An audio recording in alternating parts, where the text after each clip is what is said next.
All right. Well, a warm welcome. Great to see so many of you. I want to welcome you to tonight's virtual paint class. Tonight's class is really targeted towards caregivers, whether you're a caregiver yourself, you've provided caregiving in the past, or you may be providing caregiving in the future. AARP New Hampshire is a really wonderful sponsor that holds these classes in partnership with my business to give you a space to unwind, practice our creativity, practice our art skills. They are constantly evolving, and I continue to surprise myself, and I'm surprised and astonished by how all of your work has evolved. So whether you're new to these classes or you're a longtime member, I just want to thank you for being here tonight.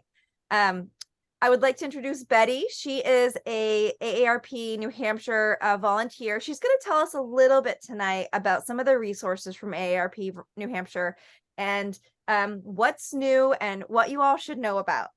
There's a lot going on, and she's going to give us the latest update. So Betty, thank you so much for joining us. And thank you, Megan, for the opportunity to say a few words and to share something with some caregiving resources with our guests this evening. Even though you might not be a caregiver, many of us do play that role at some point in our lives.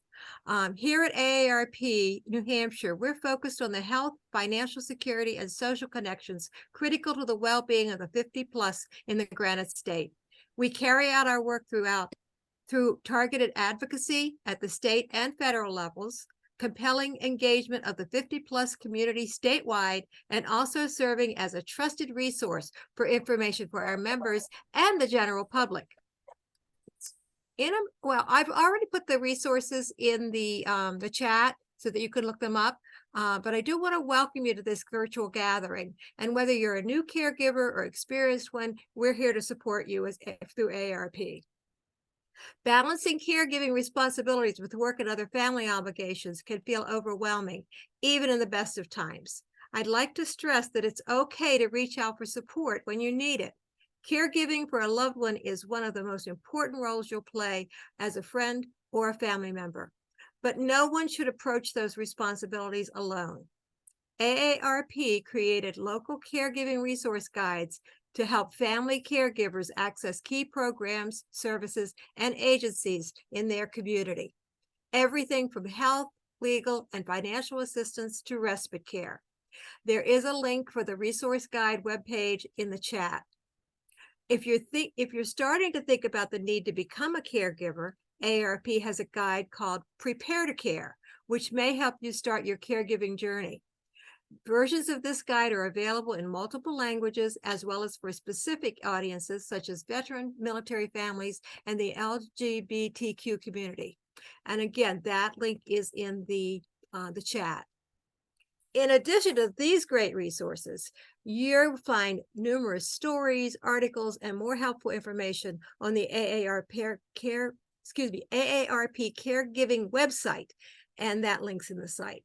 But what I like most is AARP provides lots of opportunities to connect with your community and one another, sometimes in person and also without leaving home. So try the virtual offerings. I love the movies for grown-ups. There's one almost every week. You can do them virtually, and they're starting to come back to the theaters. I know we have one in Concord scheduled for May, and that's a secret because it hasn't been announced yet. We have coffee chats, we have exercise classes, and you can go to aarp.org/near you, or AARP events near me, or AARP New Hampshire. If you look, you can find some of those events going on. Sorry, I just lost my place. It's very important for caregivers and all of us to make time to care for ourselves. We are so glad that you're joining us tonight and allowing yourself to take a break from your busy life and enjoy a very fun activity. Caregivers and all of us here in New Hampshire have certainly had their fair share of challenges this past year, but we at AARP New Hampshire are here to support you. We hope you'll enjoy tonight's Creative Night In. And again, to talk about things coming up, we're going to have ice cream nights this summer. If you haven't been to our ice cream nights, they're coming up again. There's talk of some more wine tasting. So keep your eye on those activities. Sometimes they do fill up fast, and keep coming back to our paint and sip. So thank you, Megan. Back to you. I love it. Betty, I love how you're promoting other events. It's so important to know like what else is coming because you get so excited, like ice cream, wine. Yes, yes. Yes, yes, yes. But most importantly, all those links that Betty shared, and thank you again. I think it's good just to remind ourselves that there are 3 or 4 really solid resources, and they are robust. She did put some of the links down in the chat. I do include those links in the follow-up email, which is really nice. So in the follow-up email I send, it's about halfway down, AARP resources, ARP New Hampshire resources. So I encourage you to check that out. So tonight's class is going to be recorded. Betty, are you going to paint with us tonight? I am. Woohoo! All right. Yes. So I'm going to go ahead and pin my screen. Ooh, that is so much bigger. I'm going to mark myself as speaker in the view. So if you need to adjust to make sure you see me, you're welcome to adjust in the top right-hand corner of your screen, there's a view icon and you can click speaker. So you can do that if you wish. It looks like everyone's muted, so thank you. I am going to go ahead and get started. So our inspiration for today is a really beautiful birch tree scene. And I try to challenge us in these classes. I like to keep things easy, but I also like to challenge us. So if folks are considering a challenge or consideration, I wanted to talk a little bit tonight about that.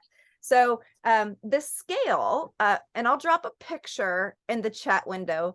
Let's see here, your computer. I want you to think about the scale of your birch trees tonight. So in the inspiration, I've painted this one before, and I'm dropping an image in the chat. Now, in the chat window is an inspiration or an idea here for tonight's class. There are large birch trees. So sometimes when we make birch trees, we can make them further away and we can make them smaller. But tonight, I'm going to do something a little different, and I'm going to have you think about this too, is I might do some bigger birch trees in the foreground, and maybe I'll just do more bigger trees. Like I'm closer up to these birch trees. So that's a little bit of scale. So there's no right or wrong with tonight's class. If you want to do small birch trees in the distance, go for it. Maybe we do, 6, 7, 8 birch trees, but I want you to think about the scale or the size of these birch trees. And that's like will happen in the mid-range of the class. So what we're going to do is I want you to think about what colors you might want to use in the inspiration, which I again just dropped in the chat window. There's really a beautiful blue sky. There's green mountains. So we'll use greens and blacks for that dark contrasting mountains. And then we're going to overlay the birch trees on top. Now, we only have so much white paint unless you have extra in your house. So keep that in mind. Okay. So we'll do as much as we can here, but we're going to have a good time.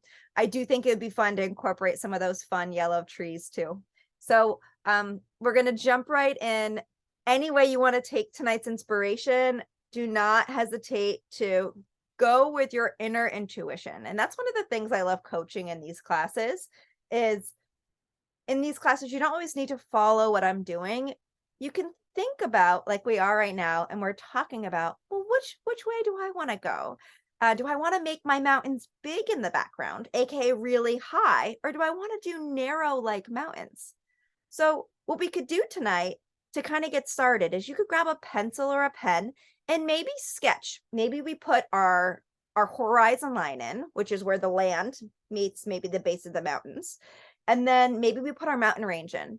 So you can choose maybe how high or how low our field or our land starts. And then you can choose how high or low you want your mountains to be. How about that? All right, cool. So I'm going to be painting with you every step of the way. So don't worry if you are nervous or new, I'm going to be here with you. If you have any questions throughout tonight's class, please, you're welcome to unmute yourself and ask. We like to keep things really casual here. So one of the first things that we're going to do is grab your pencil. I would not use a pen. I'm going to use a Sharpie because I'm going to be a little brave here. And I'm going to do my horizon line. Now, the orientation of your picture is something you get to choose. So if you want to do vertical tonight, you can do vertical. If you wanted to do horizontal, either works. Okay. I'm inspired to do vertical tonight because I'm going to have tall birch trees. I kind of want that to be the theme. But I'm going to first start by doing my horizon line. So the horizon line for me is going to be probably, I don't know, maybe I'll do it a little lower than halfway. And this could just be a straight-ish line. It can be a little uneven if you want it to. It doesn't matter. So for me, this is where the ground starts. And I'm going to put mountains on top of this. So in the inspiration, maybe my line is a little higher. Maybe I have lower mountains. You can choose where you want your line placement to be. But this is basically saying everything above this line is going to be my sky and my mountains. And everything below this line is going to be the ground, where I'm going to put my tree trunks, right? I'm going to do a big mountain tonight, ladies and gentlemen. I'm going to go crazy for it. I'm going to do something a little different. I do a lot of little mountains in the distance quite often. So I'm going to do mountains about halfway.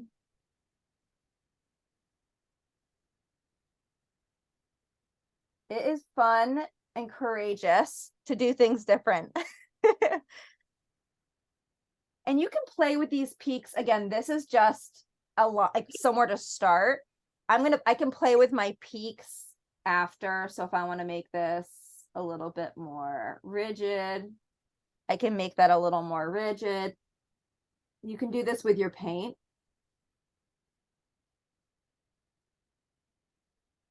And I'm using a Sharpie. I encourage you not to use a Sharpie. So I'm going like a little bigger scale, which is really fun for me because I do a lot of things in the distance.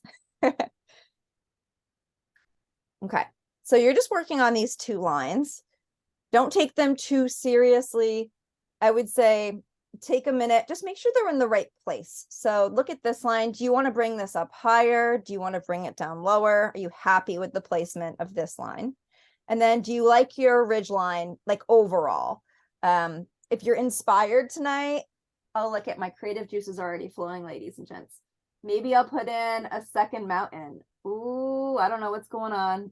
Getting a little excited with life. Maybe I'll do a second mountain, right? So you can consider these things. Maybe a little third mountain in the distance. You can layer maybe in another mountain tier if you want. This is art. This is creativity at your best. All right. So once you have these lines in, we're just going to start at the top and we're going to do a really nice soft, or even if you want to do like a blue sky, like really bright bold blue, you can. We are limited on white tonight due to you only have as much white as you have in your paint pods. So if you have any extra white paint in your house, I would say go grab it just in case you need more. Otherwise, just be a little conservative of how much white you're using. Maybe tonight, just to be conservative of the white paint, maybe I'll just paint my sky blue. Can you all confirm what color blue I sent you in the mail? Did I send you Blue Lake or Phileo blue? Blue Lake. Blue Lake, cool, that's what I have. Perfect. So I'm gonna get my big brush a little bit wet. We're gonna grab the biggest brush I sent you. And I'm just gonna use Blue Lake, ladies and gents. And the nice thing is, I'm gonna go for this. And if I wanted to dim it down, I can. So I'm just gonna do Blue Lake at the top. If you wanted to mix blue and white together to make it a lighter sky, feel free. But I'm gonna make this really have like a lot of contrast because the trees are going to be really white on top. So let's just see how this goes. So I'm doing nice smooth brush strokes from the left to the right. And maybe I use a little water on my brush. I like to use water in these classes, as you know. Putting a little water on my brush, putting a couple dollops of water, mixing that around with my blue. Maybe I'll use water to help fill in this space. Bringing the paint down. Just fill in the sky any way that you wish. This is your time. You are the creative controller here tonight of what you want to do. But the nice thing is to have a nice smooth sky, do a consistent brush stroke from the left to the right. And you can push down a little bit, but with a little water, you can actually see the paint pigment move, which is really neat. I love watching the paint pigment move. It's like, oh, I'm in control of something here. And then you don't touch it when you're done. Again, you can use white if you want to. For anyone that just joined, we're doing a horizon line here and then a mountain line. And you can choose how high or how low you go for your mountains. If you want your mountains to be high or if you want your mountains to be low in the distance, the smaller your mountains are, the further away they are. And I do a lot of up close mountains, and I went a little bold tonight. I'm doing big mountains tonight in the distance, which is really fun. It's always fun to do something a little different. It's like we're a little closer to these mountains. And maybe that will influence how big my trees may be. Imagine that. What type of trees, what size trees would you see when the mountains are so close to you? Ooh, I love this dark contrasting sky. It is so pretty. I do a lot of light blue skies. I do a lot of, in these classes, we do sunsetting skies. We may add like cotton candy clouds to our skies. There's so many things we can do with art. But I love this blue. It's really pretty. If you wanted to make your sky a little darker, you have white and black to kind of manage the tint, which is making something lighter, or the shade of using black to make something darker. Maybe there's a storm coming. I don't know. You all tell me, what does the sky look like to you? I like it. It's very it's vibrant in a way. It's vibrant in a way of like it's alive. Like there's something happening here. And doing a smooth brush stroke from the left to the right. Ooh, yeah.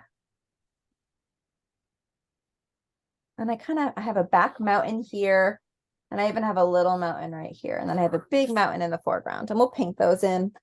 We'll give everyone a minute to fill in the sky. I'm just going to check my email to see if anyone has any questions or if anybody's stuck.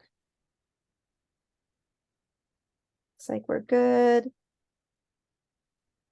Perfect. If anyone has any questions, please do not hesitate to ask. And we're going to make these mountains green once folks are ready. So the mountain in the foreground is going to be, if you had anybody added like another mini mountain peak back here like I did, we're going to paint those after. So the mountain in the foreground is going to be the darkest, and then the ones in the background are going to be a little lighter.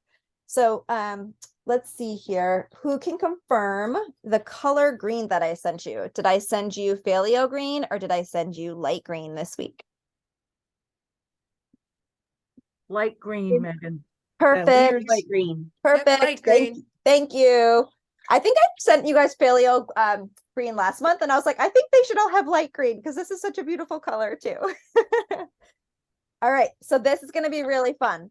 So what you can do is go ahead and put a dollop of the light green on your plate, just like that. And I'm going to use my big brush. If folks want to use a different brush, you absolutely can. Absolutely up to you.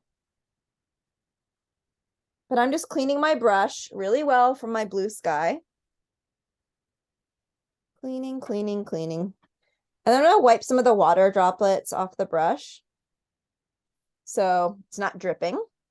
And this green is pretty bold. Like, it's pretty bright grass green. One thing for you to consider is I'm going to grab my black paint.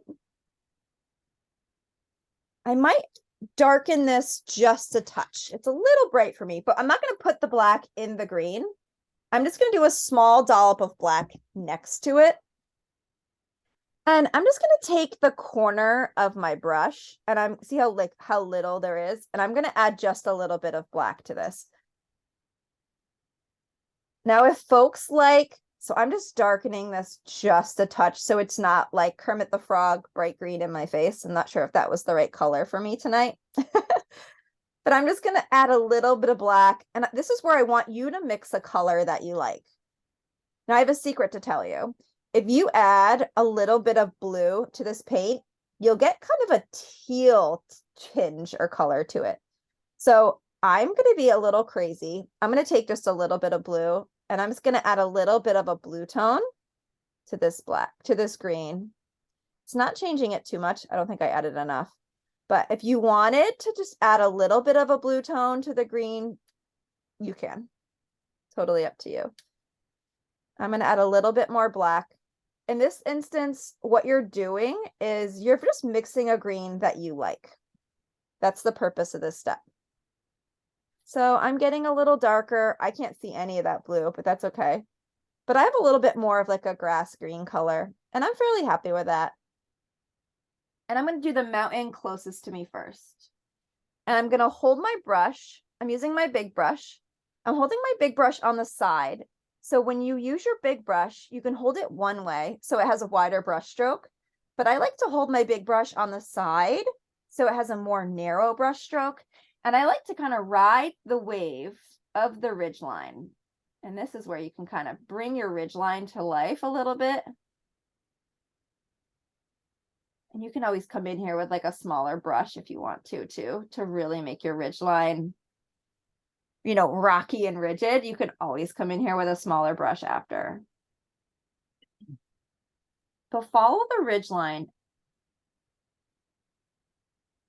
Ooh, so pretty. And then you're going to fill this in and down. So as you fill this in and down, I want you to paint this like you're following down the mountain. See how I'm kind of going from the peak and I'm coming down? It's really pretty. I might put a little water on my brush, just a little bit to help move this paint. So I want you to experiment here, filling in this mountain in the foreground. This is going to be your darkest. Have fun. You can't mess this up, I promise. But fill in this mountain. Remember, those birch trees are going to be really white on top. So this is all gonna, the birch trees are really gonna stand out. And this looks much darker in Zoom. It's not as dark in person. You can see that might be helpful with a little bit better light. It's very, it's not as dark as it is far away here. But if you need a little water on your brush to kind of help eliminate brush strokes, you can dip your brush in a little bit of water. For me, that's helpful.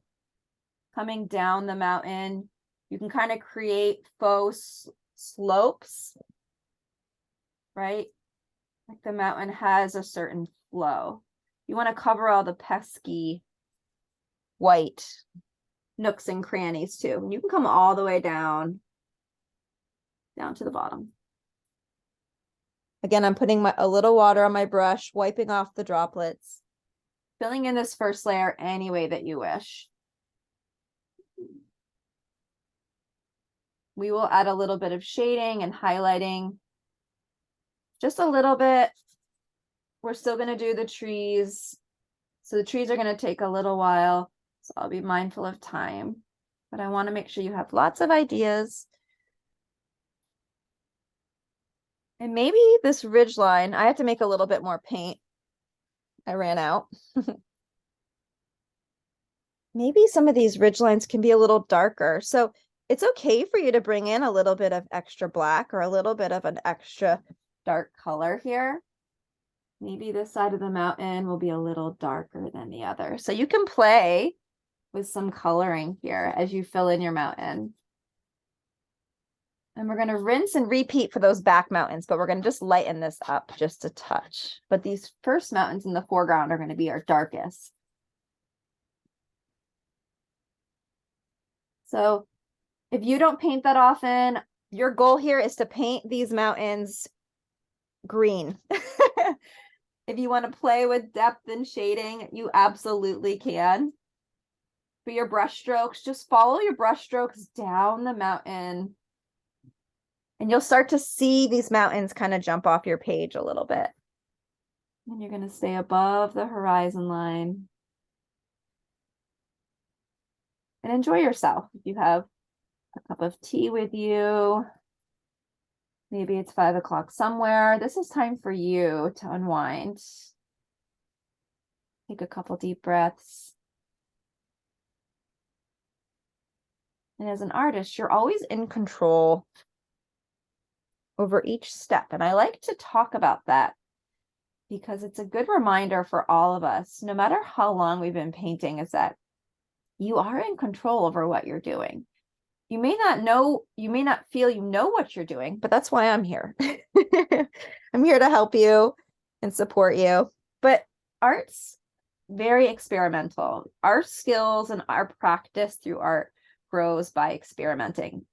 And one way of that is creating a different style mountain, maybe that you're used to painting, or bringing in different blends of colors. These are all things that the more you paint, the more open you'll be to the process of trying something different. So if tonight you're like, Megan, I don't want to try anything different, I'm just going to go for it, that's fine. But as you, I hope, continue to join my classes, that's just something else that, you know, we continue to talk about, and you can try that, try new things whenever you're ready. And if you don't want to overthink it, then you don't need to. That's all right too. All right. So I have some mountains here. They're coming to life a bit. I see some brush strokes. So I'm going to kind of like let it dry. Maybe I'll come in and add some paint where I have some brush strokes. Maybe where I used water, just left a little bit of a brush stroke. That's okay. We learned how to manage our expectations with art in these classes, that we typically do lots of layers to bring objects to life. We're also going to be putting a ton of birch trees on top, ladies and gents. So don't take this too seriously. All right. I'm going to create just a smidge of a lighter tone for that back next mountain. So I just put a tiny dollop of white. I'm just going to add a little bit of white to this green that I have. I don't have very much of it, but it should be enough.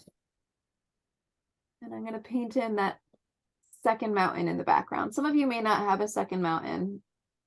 I was feeling a little zealous, a little out of the box tonight. Someday we'll do purple mountains. That would be really fun. I love painting purple mountains. And I have a sneak peek of our May inspiration, which has purple mountains, just a few purple mountains. It's not the primary theme, but I will drop the link to the May class in the chat before the end here, but you can see how that mountain's just a little bit lighter. And I will show you the inspiration for May, the original that I made. It's quite beautiful.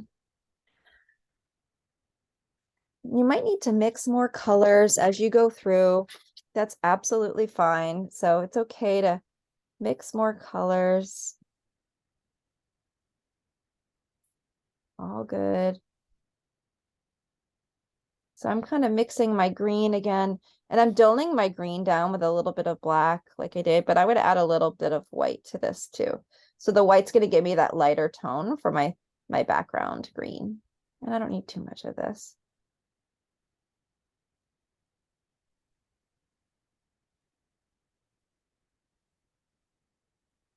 And you can use a smaller brush for some of the peaks. So if you want to play with detail on these mountains tonight, you can grab a smaller brush and you can really create some of those mountainous peaks, whether there's like a big rock on the top of one, or if it's more of like a pointy peak, or if there's a mountain range you wanted to paint in particular, you can use your little brush to really have a little bit more control over the edging.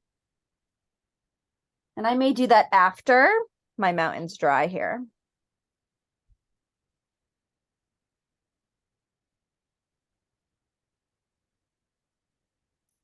And in future classes, I've gotten some recommendations to do some animals, to do, you know, in the spring, doing some more flower scenes. If anyone's inspired to paint anything in particular, feel free to drop it in the chat. I would love to hear your ideas and what you're inspired to paint.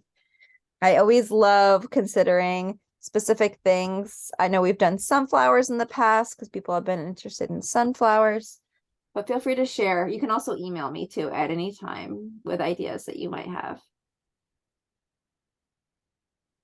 And now I should probably use a smaller brush for this little back mountain, but I'm using this the tip of the big brush and I'm kind of making it work. So I have a little mountain in the distance. These mountains have, they're a little streaky. I'm not too worried about that right now. I'm really just gonna let them dry, if anything else. And I think we'll do, for our ground cover, we can take a look and see what we want to do for our ground cover color. There's a lot of yellows happening. Yeah, maybe we'll do some yellows, some texturing, yellows and browns maybe for our ground cover. That could be really fun. But it'll give everyone a minute to kind of finish painting these mountains. I am going to take a look at my layering, making sure I have some nice smooth lines. If anyone has any questions, please do not hesitate to ask. But I'll give everyone a solid 2 more minutes to finish these mountains, and then we'll shift down to the next step.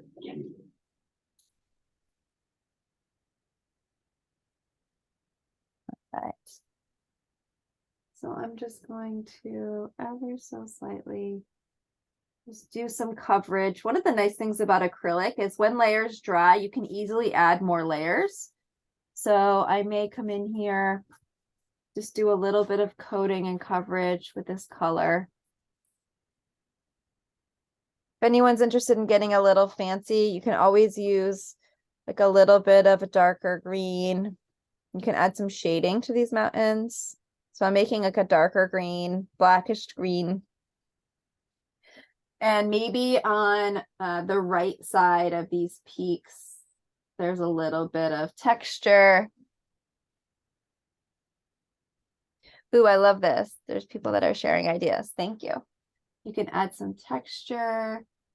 Maybe there is a little bit of a peak here. You can add different textures, like there's a big ridge line here. This is all up for consideration. You don't have to do this if you don't want to, but I love just showing you a few ideas along the way of where you could add a little bit of extra work. We're not going to spend a ton of time here because the birch trees are the focus of tonight's class, but I'm just going to bring this a little closer so you can just see how I added a little bit of detail for these mountains. Again, absolutely optional. But you can have fun with it. I'm just using some dark accents. You can bring in a little bit of a lighter green if you want to add a little highlighting. I'm not going to do more than that. I'm just going to keep it real simple. But maybe I'll just do a little bit on the back. But we'll shift down and we'll start painting the ground here in just a minute.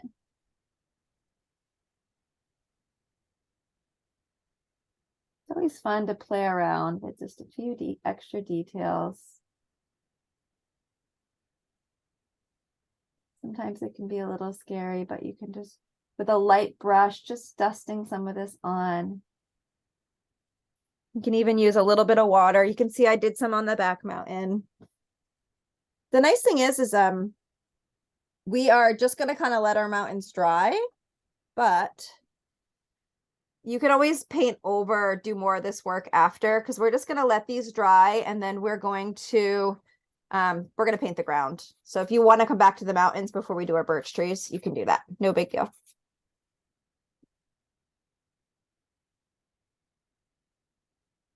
You can see I added just a little bit of added shading, really, because I'm hoping it's going to stand out against the bottom. All right, so we will slowly shift to doing the bottom. I believe I sent ochre and yellow. Did I send you all 2 yellows? You can give me a thumbs up. I can see Jenny. Or did I send you 1 yellow? 1 yellow. Did I send you ochre or did I send you a brighter yellow? Amarillo? Medium yellow. Medium Okay. yellow. So got some a of you either have a medium yellow or you have lemon yellow. So one of you have one or the other. That's totally fine. So I have yellow too. Let's see here. I have yellow and I want you guys to go ahead and open those. And what we're going to do is put your yellow just a dollop on your plate, just like that. And we're also going to get out our red. So we're going to make a brown as well. So maybe we do 2 dollops of yellow, not 2 dollops of yellow in different spots. Ooh, that's a lot of yellow. Because we're going to make brown. So what we're going to do is you're going to take the red that I sent you. So red and green mixed together makes brown. So what you can do is you can make if you wanted to make a green first, you could take a little bit of your blue. A little blue goes a long way. You could also just take some of your green and make brown too. Any way you want to make brown, you can. But one way to make brown is mixing red with green, or you could just mix all 3 colors together. So you can be as adventurous as you wish. And I'm gonna grab my big brush and we're gonna just do some basic coverage, but we're just gonna mix our brown and then we're gonna have yellow. And we're gonna do the bottom, the ground, a combination of brown and yellow for tonight's class. And we're gonna make a path. The path will be really fun as well. So I'm gonna first mix a brown and you all can watch me fail or succeed. I feel like it could go either way here. Megan, what is brown again? Do red and green. Try that tonight. Okay. Oh, I see it happening. Red and green. But if you don't have like the 2 red and green colors, you can use blue, yellow, and red. So the basic primaries all mixed together will make brown. And the trick is it's a little bit less red than you think. But I have a nice milk chocolate brown. So I'm going to have that as a standby.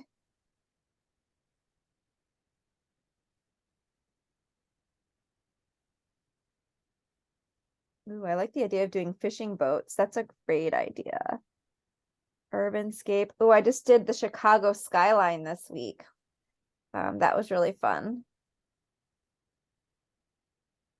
All right, so we have a little bit of brown. Maybe we'll put a little bit of brown in the distance underneath the mountain. So maybe just do an inch of the brown, maybe a nice smooth horizontal line, just to kind of ground us.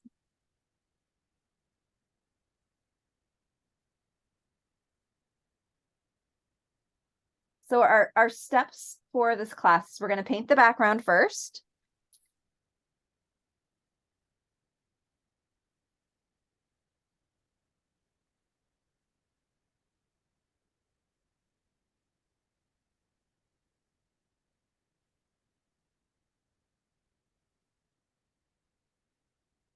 We're going to paint a little bit down here first, and we're going to go right below this mountain ridge, just like this. Nice and smooth brush strokes. Nice and smooth.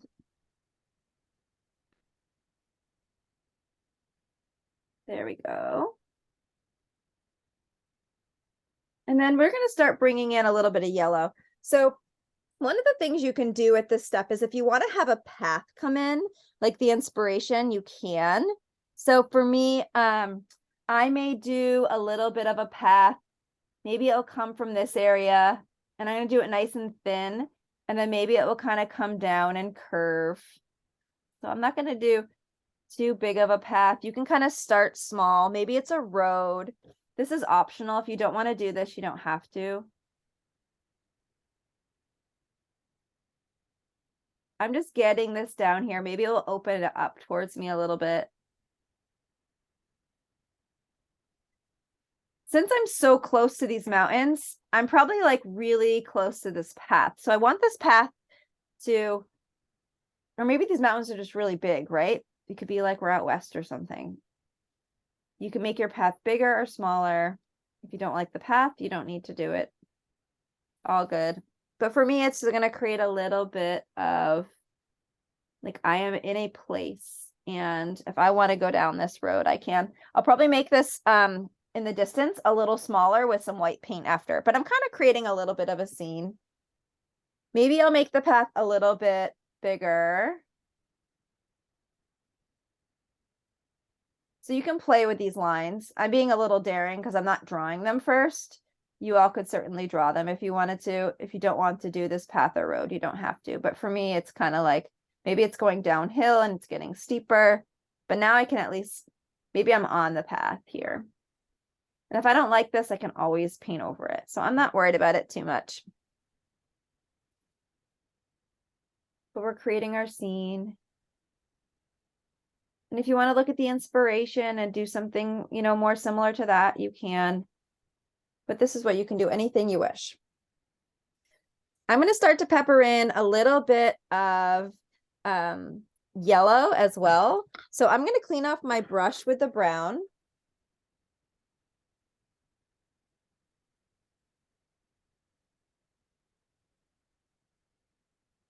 We might even add a little bit of green in some areas to make it look like grass.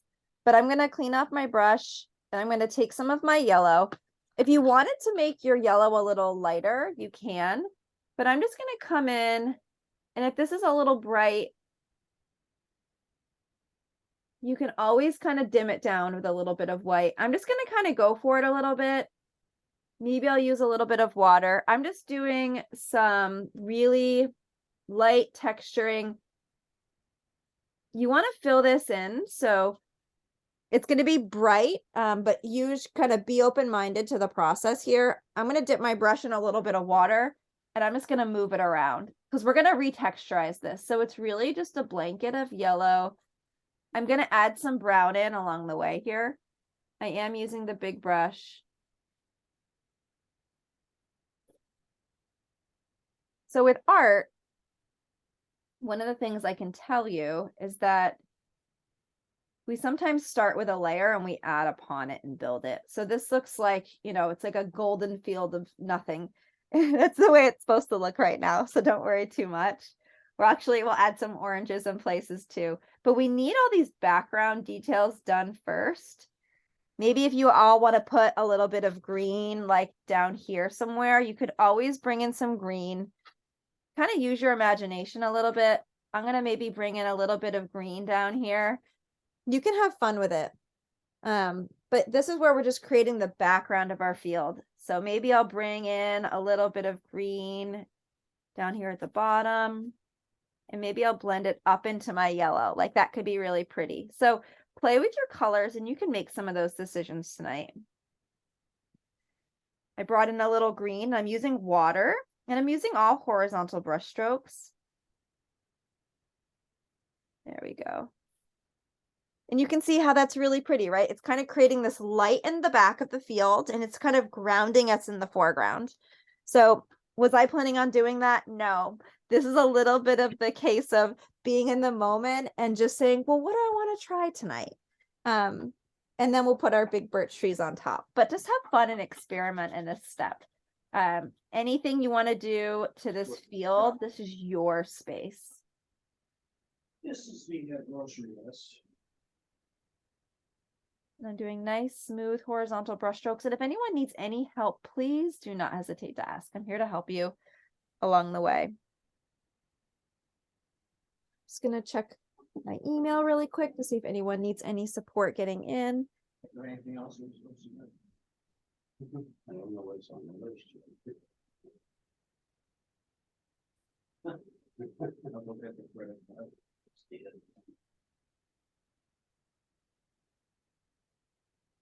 Right. If anyone needs anything, please do not hesitate to reach out. But I love taking a little bit of the green with a little water on my brush and kind of working it up into the yellow. And this is a great exercise to practice blending. And you can push down a little bit with a little pressure and you can see, again, I have water on my brush. It really can move things around for you. I'm going to tuck in all the way around my road here. Some of you may or may not have this road or a path. That's where we all kind of uniquely kind of do our own things. Right. I'm going to get some more yellow. I'm going to come right up to the top, fill this in. Again, some of you may have put a little bit of white with your yellow. I was just keeping it really bold and brilliant tonight. If any of you have the lemon yellow, it's like very bright. So I'm sure you probably added maybe a little bit of red to make an orange. You could do that. Or mixing, you know, a little white with it. So if your yellow is really bright, I will show you how to add a little bit of red to it. You can easily bring in an orange for some of your ground. Like this is your picture. I'll show you how to do that. It could look, the oranges always look really pretty and they'll look natural. They'll blend right in. Maybe we'll put a little bit of orange on the top, on the back of the field, or maybe mid-tier. So I'll grab a little bit of red and I'll show you how to make an orange, and maybe we'll bring in a little bit of orange. The orange will look beautiful with the trees too, with the birch trees, and we'll tuck in a few others. And if there's elements for you that stood out with the inspiration that you want to make sure that I can paint for you, please let me know. So as an example, there's my orange. There are trees that are kind of tucked in behind and they're kind of big. So if anybody wants those big orange and yellow trees like tucked in here, like speak now or forever hold your peace. I can do a layer of those trees like big tucked in and then do the big birch trees over. Just let me know what your preferences are tonight. And I'm happy to incorporate that for you. Some of you may not care, which is absolutely fine. Some of you may not even have noticed those other trees. I'm just going to bring in. I'd like to see that. You want to see them? Okay, we can be courageous and do those. Absolutely. I'm tucking in a little bit of some orange in the back of this field. I'm going to use some water to blend that in. So if anybody wants to try that, feel free. But I'm going to clean my brush a little bit, blend the orange in, and then I'll do some really big, bold trees for you all. God help me, but I can do it. I love it. I'll be bold for you all. I'm just going to blend this orange in. So pretty. This is like a really beautiful spring scene. Everything's starting to turn green. The colors are changing. It's just so pretty. So that's a little bit of orange. Look at that blended right in. I'm going to get a little bit more water, blend that orange in. And this is where, again, we're taking our time. We're looking at our picture and we're submerging ourselves in it. What do I want to add and where? And did I plan on adding this orange? No, but do I love it? Absolutely. It's just another layer bringing warmth into this painting. All right. And if anyone needs anything, please let me know, but I'm just going to let that dry. Okay. So I'm just going to check around, make sure if anyone has any questions. All right, and I'm going to look around the room. I do hear some audio, so I'm just going to make sure everyone is muted. Perfect. All right. Love this. Okay, I'm going to do some of those big, bold trees for you. I'm going to downsize just to a little bit smaller of a brush. And I'm going to start with an orange, and then I'm going to do yellow accents on the orange. And I'm going to go big-ish with some of these trees. You always start with your brush a little bit wet. I'm going to do, what brush is this? This is a number 3 brush. If anyone has that, you can always use a number 4. But I'm going to be a little artsy with these trees. I'm going to do a little bit of an abstract form, and I'm going to hold my brush further back. This kind of lets my trees be a little bit more free-flowing. So I'm going to just do some outlines of trees just to be a little courageous here. This is like not my typical style. Sometimes it's really fun just doing something a little different. Look at these trees. They're going to be so fun. I'm just doing a little bit of like a rigid outline. Maybe I'll put another one kind of tucked in here. You can see they're all different shapes and sizes. Sometimes that's really fun. Maybe this one will be connected to that one. So these are just some big shapes of trees. Now I'm going to kind of fill them in and have fun. So I'm just going to kind of do some different dots and dashes. I'm not going to like make a circle and fill these in. I'm going to do some abstract brush strokes to make branches and to fill these in. Now I'm going to put yellow on top of this. I'm filling these in as a way of just, I'm using the tip of my brush stroke to fill this in by little dabs and dashes. This is going to give my tree texture, make it look interesting compared to just filling it in. Now, this is just one silly little technique on how to paint a tree. This is just the one way that I'm experimenting tonight with getting this tree in place. I'm going to get all these trees in place. And I'm only going to try to spend about 10 minutes on this part so we can get to the birch trees, but I'm going to do orange and then I'm going to do yellow accents. So I'm just going to kind of buzz through these trees, fill these in using a textured technique. If there's a little green showing through, that's fine. Maybe I'll give these trees a little bit of a trunk at the bottom. Okay. These are definitely, look at, they're more orange up close. So I'll hold this a little closer so you can see my fun techniques here. And I'm painting with the tip of the brush. And I can play with making this as like wispy or as particular as I wish. So have fun with this. Don't overthink it. This just takes practice. This is not perfect. This is just one way of adding textured layered trees into our scene, into our composition. There are going to be big birch trees on top of this. This is just a detail in the background. And I'm covering up some of my mountains. That's totally fine. Those mountains are still there. I'm still going to see them. Megan, what brush are you using? I'm using a number 3 brush. All right, 3.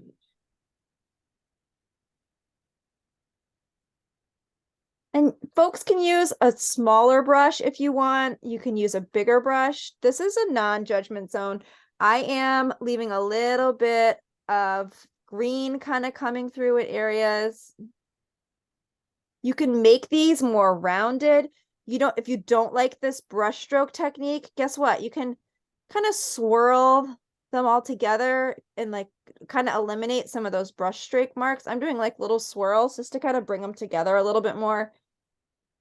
Have art, this is experimenting at its best right now. How can I mix up and provide a different texture for some of these trees? Using the tip of your brush, using more of your bristles. This is what art's all about. And it could be scary for some because you may be like, I don't know really what I'm doing, but it's okay to not know what you're doing. Believe it or not. It is. It's okay. It's just about being courageous and going for it.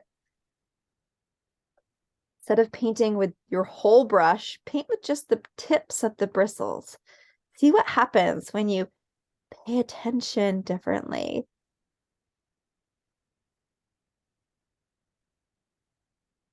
You don't have to always fill in an object completely.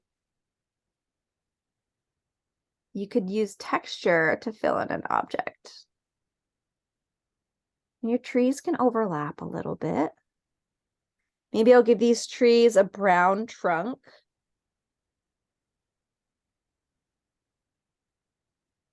Have fun.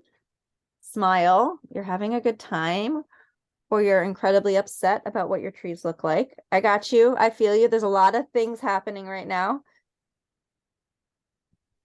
All perfectly natural feelings.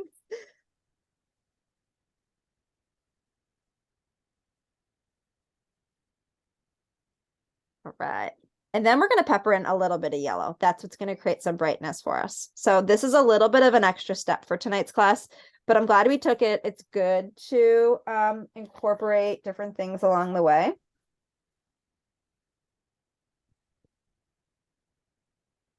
And then we're going to pepper in yellow accents. So I have a bunch of orange trees, but I love it. They're like medium, I'll call them medium-sized trees. We're letting our ground dry, which is exactly what we need to do. You can use yellow. You can use yellow and white. Maybe I'll change brushes. I'll get a little crazy for you guys tonight. Maybe I'll change brushes and use a smaller brush for the yellow, like detailed work for these trees. Whew, really mixing things up here. Let's see.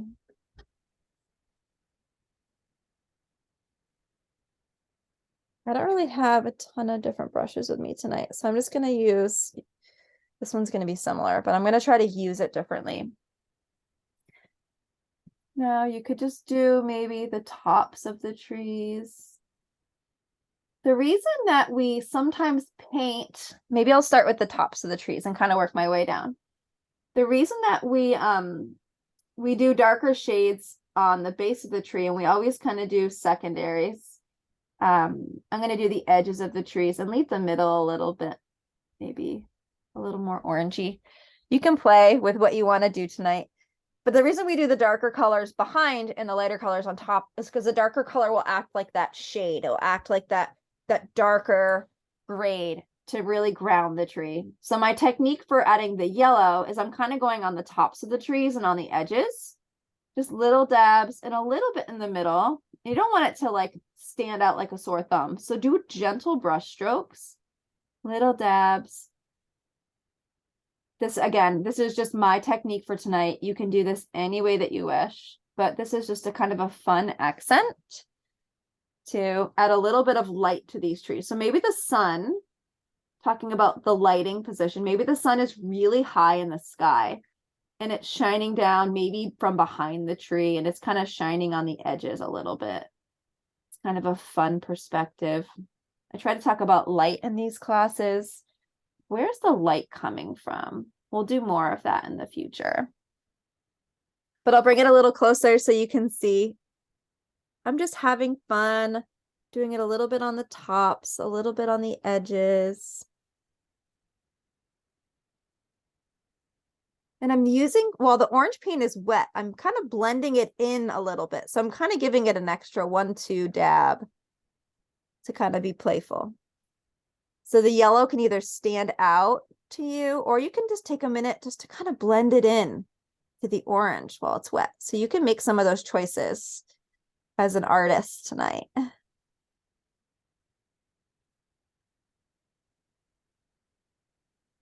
So I love that because it matches the brightness and the ground. So these are all balancing each other. We have green in the mountains, green down below. We have orange and yellow in these trees. We are going to let these dry. But this is your painting. So you can do something totally different. You can do what I'm doing. You're not going to hurt my feelings. Art is something that I want you to embrace as an artist, a part of this class tonight. And you can lean back in your chair. Maybe you want to add a little bit more orange. Maybe your orange is like, for me, it's kind of blending into the green a little bit. So maybe I'll go back and add more orange in some places. We're not going to spend a ton of time on these trees, but you can see the amount of layering that sometimes needs to go into pieces like this. Again, this is just an 1.5 to 2 hour class, but this, as an artist, you can see how much time goes in to kind of create different textures for elements like this. So I think I'm pretty happy with my trees. I'm just going to let them dry. Most important thing, letting layers dry before you move on to another. So I'm going to be mindful of time. I'll keep an eye on the clock. I'm going to give everyone 5 solid minutes, and I want you to use it in any way that you want. I want you to be happy with your background before we do our birch trees. So I want you to be kind of happy with the ground area, because we'll do birch trees as our next step. I want you to be happy with your sky and your trees. I may take a little bit of extra brown. This is where I need like a timer to say, okay, Alexa, remind me to set a timer for 5 minutes. Maybe I'll put some brown trunks on these trees. Then maybe I'll add a little bit of white. Let's see, do I have any white? Maybe I'll create a little bit of a light brown and highlight the trunk of these trees to stand out just a little bit. So I'm using a little bit of a white brown line next to these trunks to make those stand out. So for me, that was helpful. Maybe I'll do a little bit of a white and brown line at the base of the mountain for my eye to be drawn there. See that? It's using contrasting colors to draw the eye to certain places. So on top of the brown or at the bottom of the mountains, I just did a little bit of a brownish white color, just a thin line. And I like to spin my brush into a nice thin line.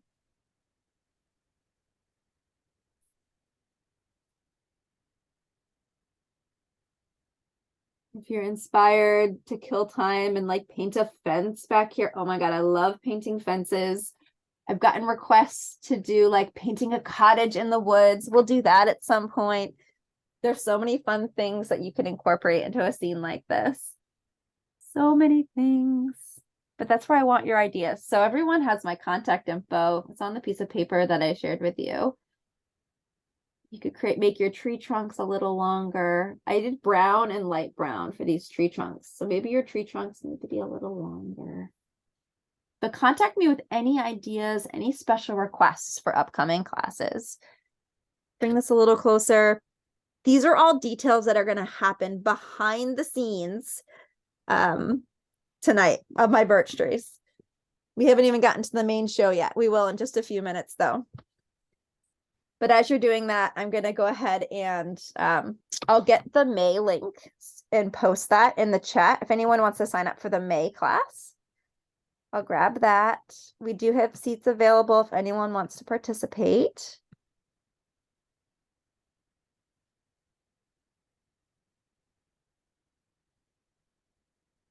All right. So there's a link to the May class. Bevan has a question around what kind of trees these are supposed to be. They can be maple trees. They could be birch trees. They could be any kind of tree you want them to be, Bevan. Use your imagination. I love it. And you can make your trees brighter. Like you could add a lot more yellow to these trees. Tonight, I was inspired to keep them orangey with a tint of yellow. In the inspiration, they're more yellow. So you can pick and choose what you want these trees to be. Okay. I'm going to give everyone 2 solid more minutes. Be sure to click on the link to open the form to sign up for May. A sneak peek of what we're going to paint in May. Look at how beautiful this is. So pretty. It's like a field of tulips, but you don't have to do tulips. It's very abstract. We did like a cotton candy cloud in the sky. It was really fun. This took me about 2 hours to paint. And I had a blast. If you wanted to spend more time doing more tulip detail, you could do that to kind of layer on. But it was really beautiful colors. So we may paint this in May, but I know that there was other recommendations. Maybe the state capitol, maybe New Hampshire-based things. We could totally do the state capitol in New Hampshire. That could be really fun as a different scene.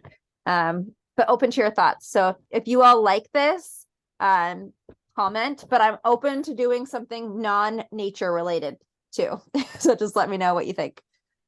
But I wanted to share that as a consideration for May. I haven't made an official decision yet.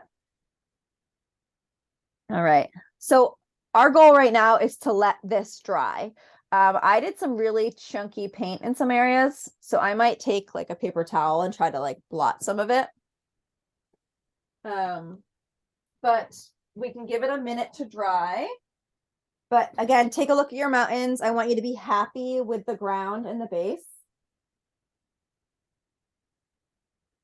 I'm going to find a paper towel really quick, so I will be right back, but feel free to continue working. If you have any questions, don't hesitate to ask.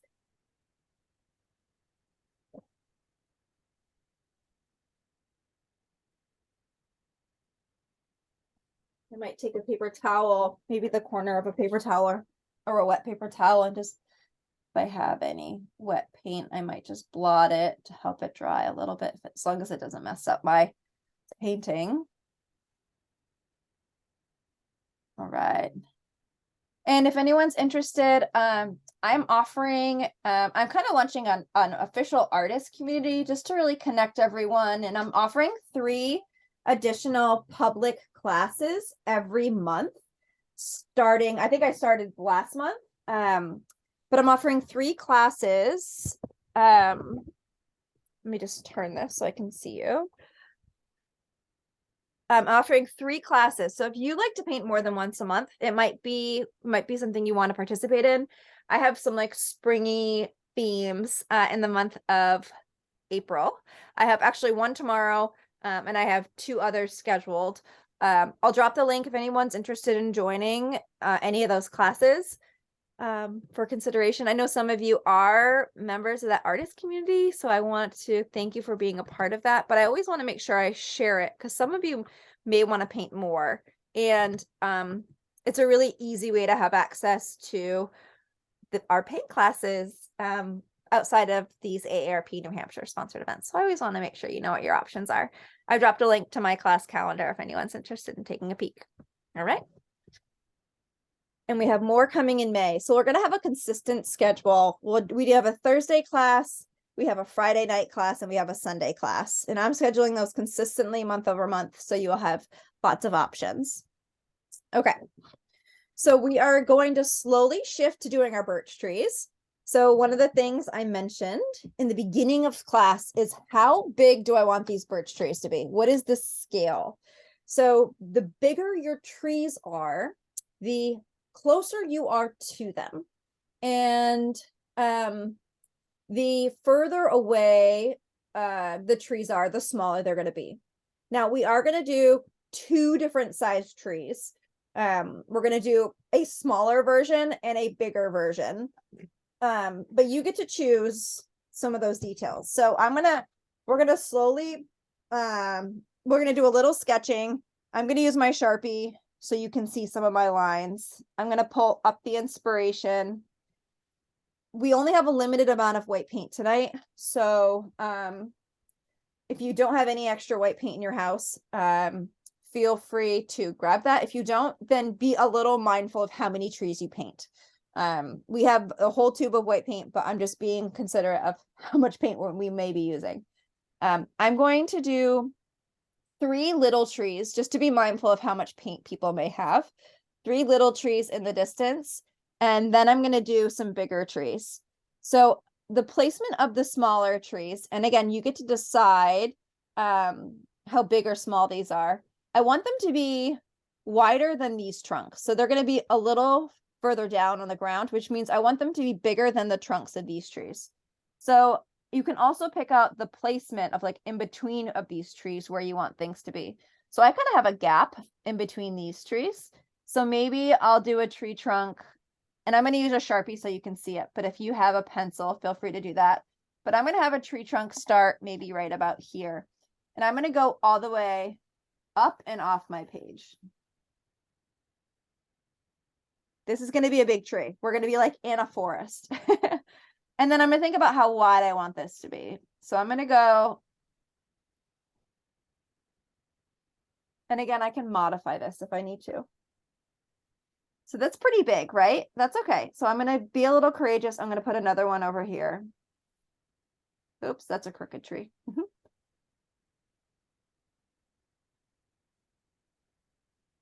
Oh, that's another crooked tree.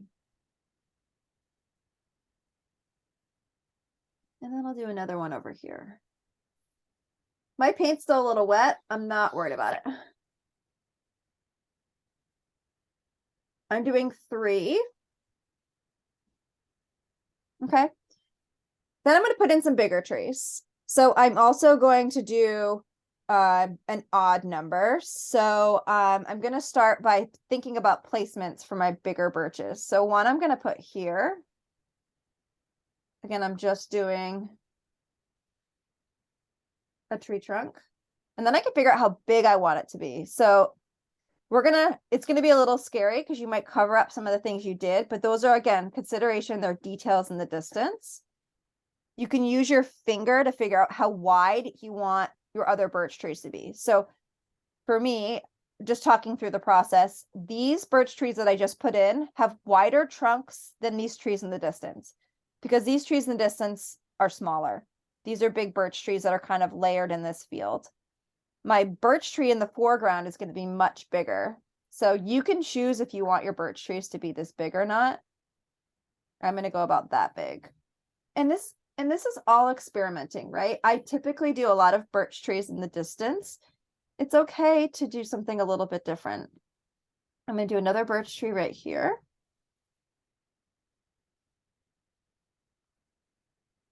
And you can figure out, well, maybe I'll make that a little smaller. So you can play with how big or how small these birch trees may be.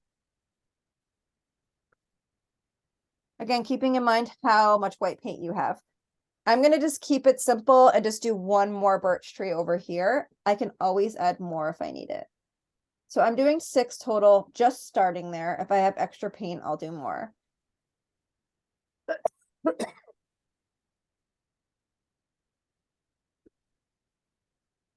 And maybe this one will be, maybe they'll be almost touching, like that's okay.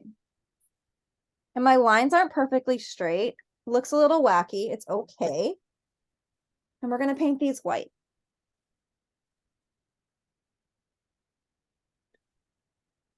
Now take your time getting those lines in. You can just start with painting the background lines if you want. It's totally up to you. I need to grab. Oops.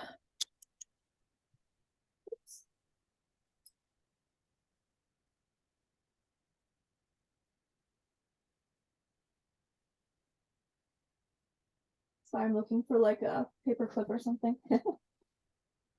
See here. All right. So I'm just going to start painting these white. So the reason we're painting them white is because that's the base color for the tree. If you want to do, I had a lady in one of my classes, she painted like all grayish birch trees because birch trees actually have a lot of gray on them. If you wanted to paint them gray, maybe mix your white with a little bit of black. So I'll show you, I'll paint them a little gray just to show you what that looks like. And then maybe we use the white as an accent on top. You can experiment with that. I am going to use the biggest brush I have. It will give me good coverage. So I have a dollop of white here, and maybe I'll take a scoop of it and make it one a little bit more gray. That's fine. Maybe I'll add a little bit of black just to make it a touch gray. That's fine. Just mixing the paint around so you find the right colors. Birch trees don't have to be entirely straight. I'm sure many of you know that. Birch trees have a lot of character. So I'm going to do this big one first. I'm not using white here because I want a solid coat of paint. So I went bold, you all. So I did not do little birch trees. So I went like super bold tonight. Sometimes it's fun and it's a little scary. We're not going to lie about doing something different, but it's okay to do things different every once in a while. So these are some really big, beautiful, bold birch trees.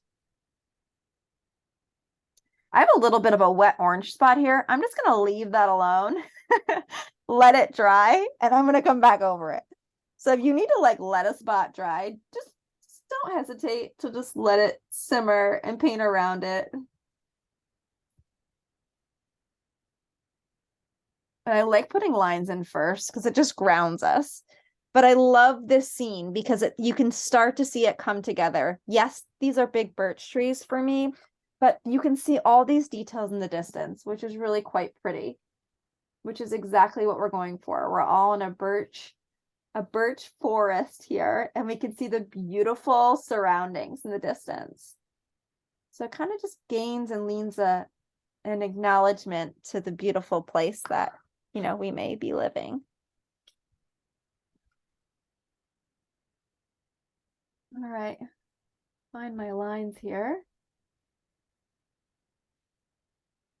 And these two trees over on my left are really close to each other. So I'm doing a nice smooth brush stroke for the edge of this tree. And I'm doing a little bit of gray and white mixed together. Some of you might start to see those colors kind of stand out a little bit.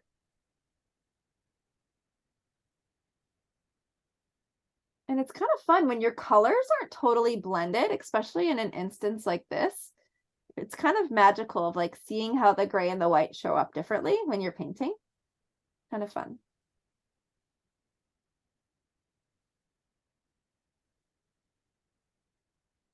And I should probably downsize to a smaller brush for my smaller trees. That would be the responsible thing to do. Of course, I'm just going to turn my big brush on the side. See how this goes.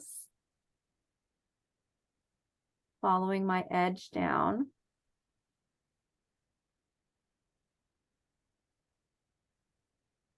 But I'm so curious. We'll do a flip and reveal here at 7:30.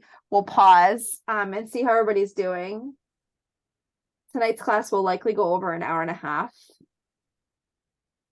But I wanted us to have time to do the birch tree detail, because that's really what makes these trees in our scene. And I might want to put little more, like a few saplings in here or there if I need it. My take for tonight was just really be fearless and see what happened or came together for a birch scene. And sometimes with art, things don't need to be perfect, but it's just how we approach and how we show up to express ourselves. Sometimes it's really hard to just be your authentic self and know that whatever you paint, you may not know what you want to paint or know how exactly it comes out, but that's a part of the process. And sometimes it's good just to go into things open-minded, and it's such a beautiful life lesson. I've learned a lot about that over the years, and I feel like I approach life a little softer now, and that includes teaching art classes, right? It's sometimes we got to give ourselves a little bit of a break. We go into things with an unknown what to expect, unknown of how we're going to paint, right? All those things. And just knowing that's okay. So I want nice clean edges on these trees. And I have quite a forest that I've fallen into here, which I'm finding I adore it. It's just coming to life here. So we're just going to take our time with each tree trunk. Some may be a little more wobbly than others. Mixing a little water. Once you have some paint down, you can mix a little bit of water with your grayish white or your white to do some of the edging. Sometimes that's helpful. Makes your brush slide a little smoother, a little less sticky with a little bit more water. We don't want too much water. I have a little bit of orange on this tree. I think it's a little natural mold happening. Maybe you hold your canvas with the side of your hand. For me, I'm covering up my pesky Sharpie marks. But I had the confidence knowing that I could make those lines so that I would cover it for you. Imagine that. All right. So nice smooth edges. We'll bring these birch trees to life with some, I've seen like dark gray birch bark.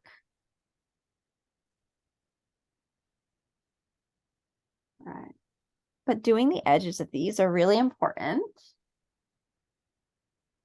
You can make these as straight. If you want to add a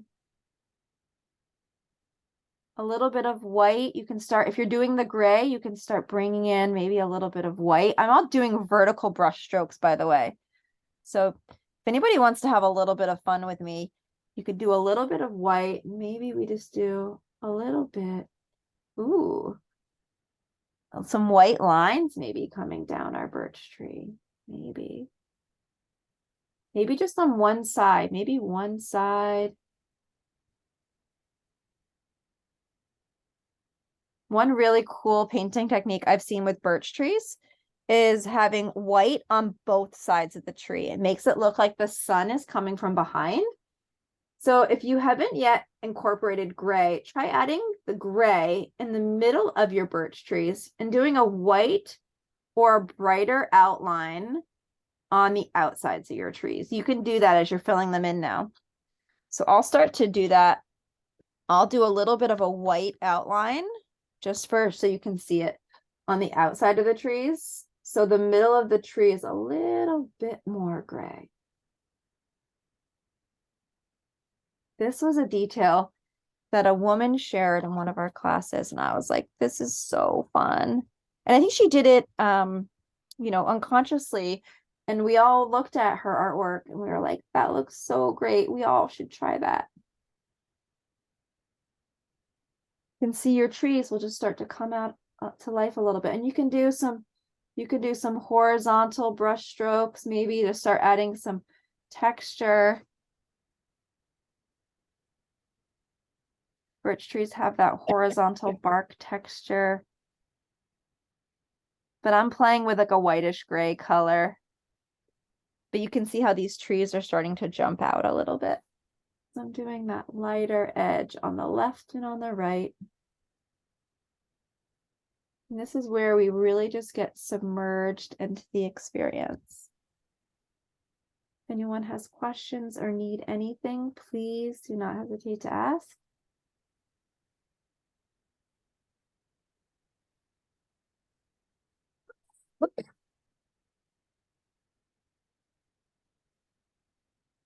Oh, I have one lonely birch over here I haven't painted yet.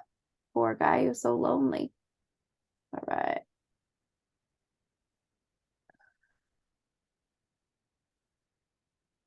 All right. But I love this. This scale is very similar to the original inspiration. The trees are much closer to you, so they're a little bit bigger. We haven't done a big scale like this before. I hope you're all enjoying this. And some of you may have, you know, leaned back and may not have done such a big scale of trees, but some of you may have. And we'll find out in just 6 minutes. We're going to do a show and tell in 6 minutes. So don't be nervous. Don't worry. If you're nervous, I mean somebody else is nervous. Don't be nervous. We all want to see how each other are doing. It inspires us, believe it or not, to show off our work. But again, everyone had a choice tonight on how big or small they wanted your trees to be. And whatever your choice was, that's absolutely fine. Absolutely fine. But you're really just filling in these trees any way that you wish. We haven't added any gray, like dark gray texture yet, but I want you to see your tree, the base colors. I want you to be happy with that. Your tree should have nice straight edges. Your tree should go all the way off the top. Get up there, make sure you have nice clean brush strokes all the way off the top. We also should grab a small brush and ground these trees into the bottom too. So the tree trunk into the bottom of the ground. You can always add some grass or some texture down here to make this look a little more natural. So maybe I'll just grab a little bit of a brush and just ground these so they're nice and clean into the ground. Maybe they'll bow out just a little bit. Basic roots on the bottom. It's good so they're nice and clean. That one's a little more gray. That's all right.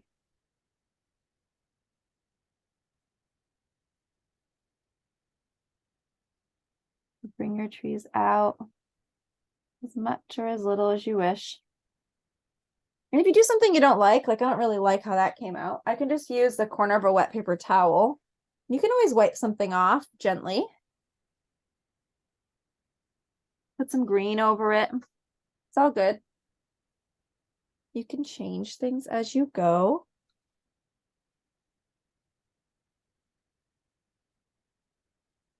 A little bit of a brush stroke here. It's good to ground our trees. Nice solid grounding into the earth. You need to make a little bit more of a gray. Use a little bit of a gray color to ground some of these trees.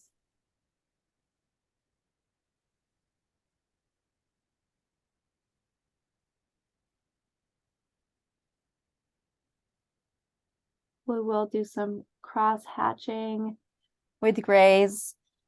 There's a lot of grays and birch trees, a lot. So 3 minutes until our flip and reveal. Everyone's kind of working on your trees right now, which is exactly what you should be doing. For me, I'm covering up, making sure they're totally filled in with from a color perspective. I'm using different whites and grays to ground them into the earth. So I'm just maybe at the bottoms, making sure it's nice and solid in color. Maybe a little root comes out to the left or to the right. You don't have to go too crazy. They could just be coming into the ground straight too. That one was a little too crazy. Maybe giving it a nice straight base. We can always add some like green grass kind of coming up next to it. I have a little bit over here. I don't really like that, so I'm just going to wipe that off. And I'm just letting my trees dry along the way. It's okay for them to just dry. We will do different texturing to bring them to life, but that one technique that I was sharing with you of doing the white edging on the sides is really beautiful.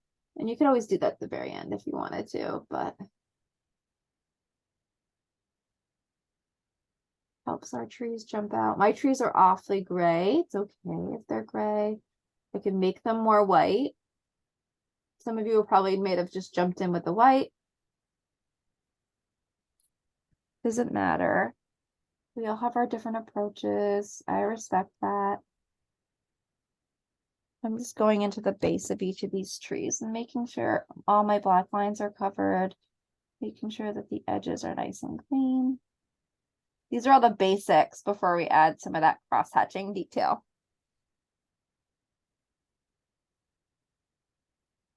I'm going to use a really tiny brush for some of the cross-hatching detail, just making sure that my trees are nice and filled in before we do that.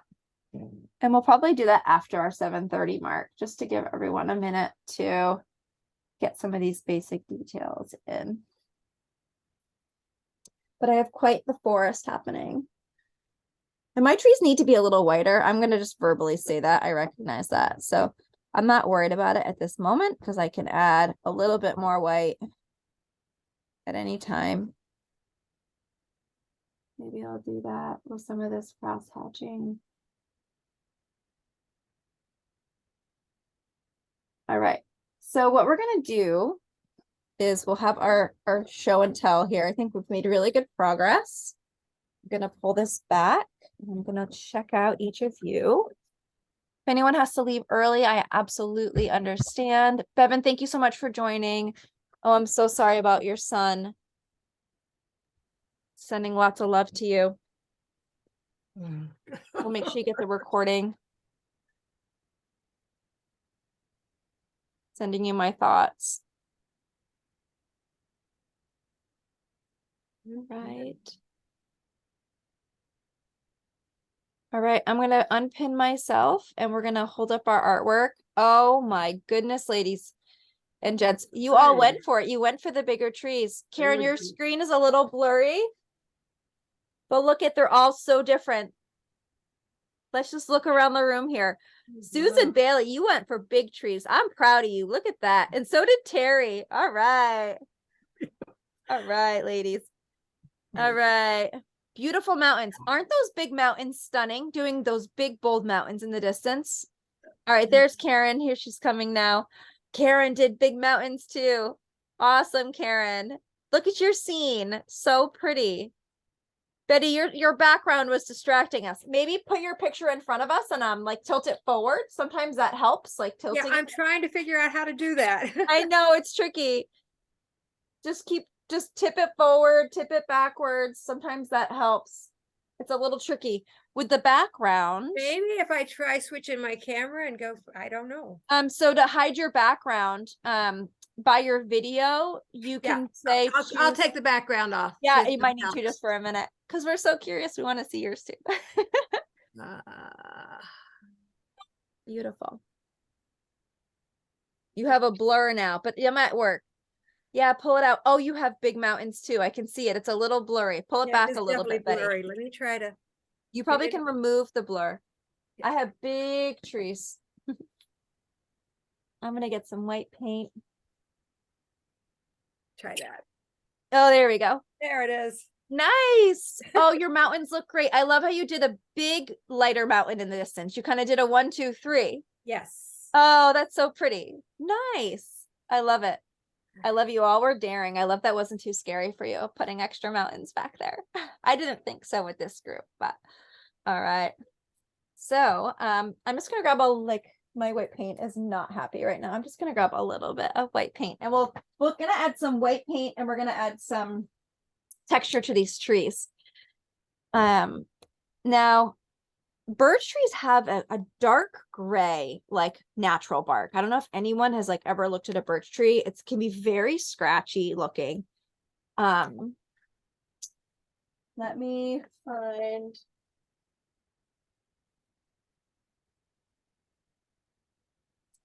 My white paint is not cooperating here. Give me 1 minute.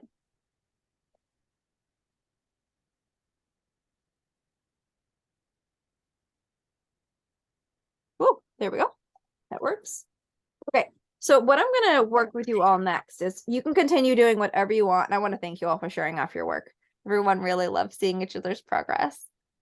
Okay. So I'm going to show you how to, for me, I'm going to make my trees a little bit lighter. So I'm just going to grab a little bit smaller of a brush. This is like a number 4. And I'm just going to grab a little bit of this white. And one of the things you can do is, for me, I'm going to just bring in a little bit more white into the trunks of my trees, just because I want to brighten some areas. First, I'm just going to do that. I'm going to keep some of the gray. But I am going to bring in a little bit of extra brightness.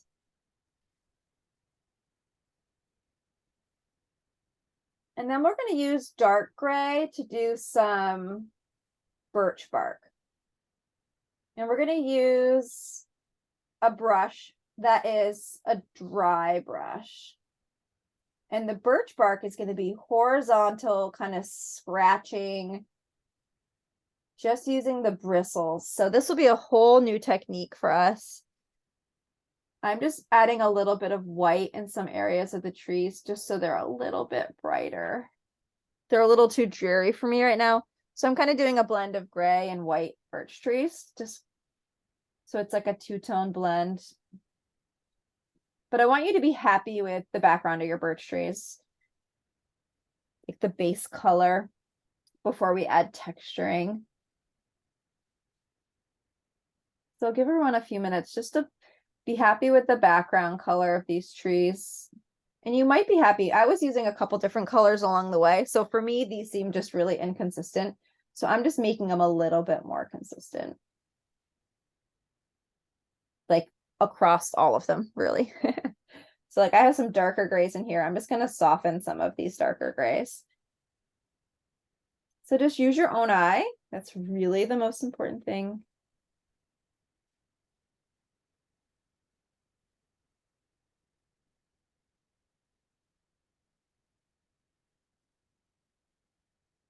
I'm just having a blend of gray and white trees. That's what I'm going for. Just kind of adds a little of a hidden shade to some areas. But we're going to use more texturing in just a minute. Okay. So mixing a gray is important. I'm going to go for a dark gray. So it's going to be black with a touch of white. And I want you to find a brush that has like some bristles on the end. So maybe like a medium-sized brush that you can see the bristles. I want you to think textured. I want you to think of like little bristles that can give you some fun scratch-like texture on your tree if we're doing a horizontal scratch. I'm gonna hold mine close. I don't know if you're gonna be able to see it, but this brush is like pretty funky. It's not brand new. But I have some like funky like hair sticking out. I'm probably going to pull a couple of these, but I want you to look at the tip. See how it's like, it's dry. There's not a ton of paint on it. There's no water on it. We can try the no water technique first. But what I'm going to do is you can practice and play with how if you spin your brush on the side, and you're going to do light scratches. So look how tiny these are. I want you to pay attention to the bristles on your brush. And you can always go get a little bit of the softer gray too, but I want you to practice coming from the left and the right side of the tree. Maybe we go down and we ground ourselves. You can go down, you can do some vertical. But my brush is like no water. I'm getting a little bit of the dark paint. If you need to get a little bit of gray paint as well, feel free. Maybe you put like a hole on the tree, right? A little bit of nature. Squirrel lives in this hole, right? This notch. Play with this. You can grab a little bit of light gray along the way. But this is a dry brush. There's no water. You can bring these rings all the way across if you want to. Be playful. There's also some like darker accents. So if you really like the darker accents, you can do some darker, bolder grays. I'll do some darker grays, but play with your palette.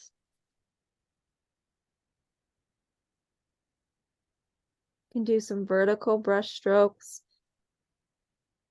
But pay attention to how much paint is on your brush. I'm dabbing my brush in clean spots of my paint to manage how much paint is actually on there. And I'm watching the bristles and seeing how the bristles are flowing. Maybe you grab a different brush.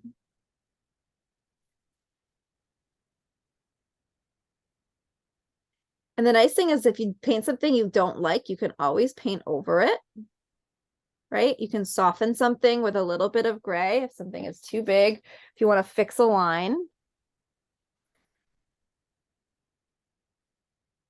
You could even use, I'm using like scratchy bristles. You could use a small brush and really, I want you all to just to be playful with some of this birch bark detail because that's kind of why we're here tonight. It's just be open-minded to this process.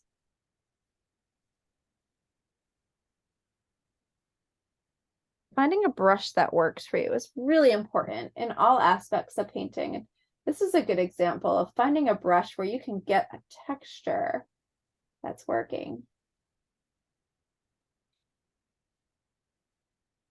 You can do as much or as little of it as you wish. So for me, maybe I need some more white in some areas. So I can always put some white on this tree. I can add more white to it if I want to, but birch trees are very gray. So, you know, we could easily spend 3 hours on a painting like this, but this is just a starting point of where you could take these birch trees.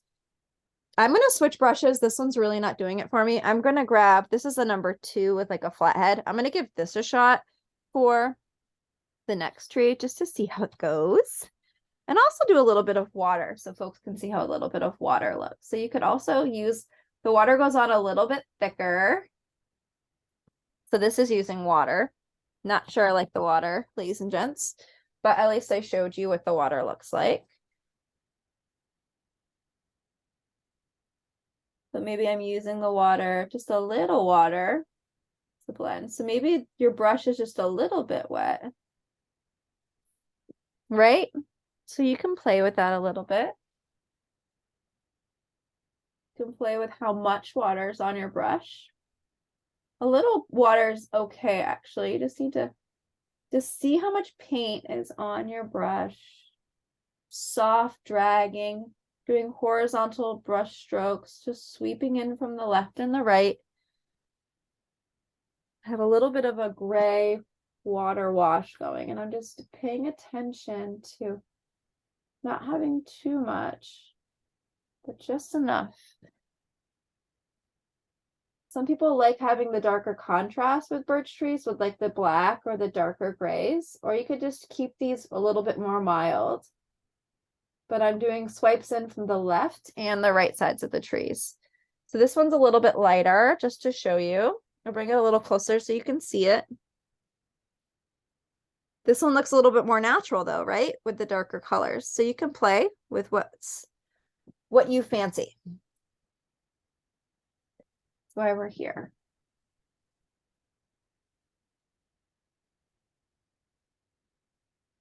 And I like the lighter line on the outside. I am adding a little bit of the darker contrast to my tree number 2.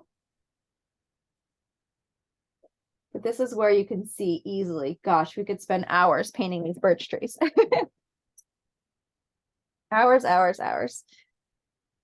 And you can keep working on these, right? You can bring in more whites in areas to brighten. You could bring in more grays. Like this is the fun part. It's dialing in each step for what it is.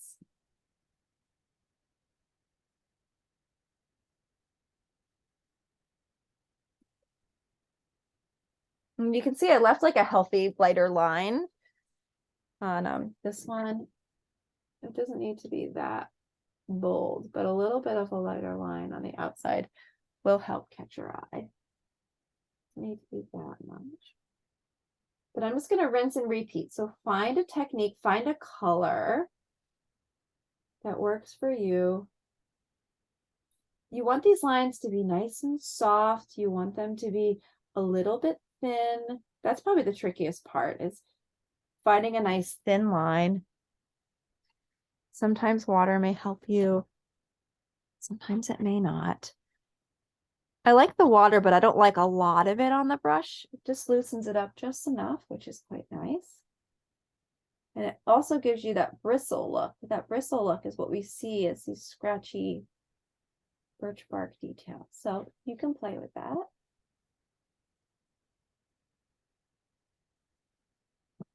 And again, if you paint something you don't like, paint over it.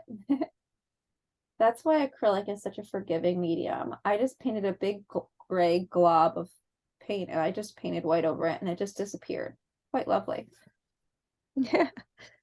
So again, here's 2 trees with some darker accents, and I did a 3rd tree over here with just grays, and there's not a ton of dark grays, but you can see how the darker contrast makes it look a little bit more natural.